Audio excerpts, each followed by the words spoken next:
Sa kaharian ng Cavite, sila ang mga prinsesa na pinatawag ng mahal na hari upang makilala nila ang prinsipe. Ang mga prinsesa ay kinakailangan dumaan sa libreng daanan ng mga pulbusan. Pag nakarating na ang mga prinsesa sa lagusan ng Kibyang, kailangan nilang isukat ang bota.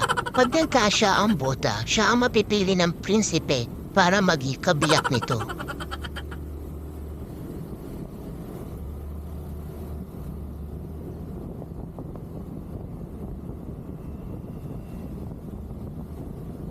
Habang binabaybay ng mga prinsesa ang pulbusang daan, sa di inaasahang pangyayari sila ay napahinto dahil tumawid ang etsyuserong palaka.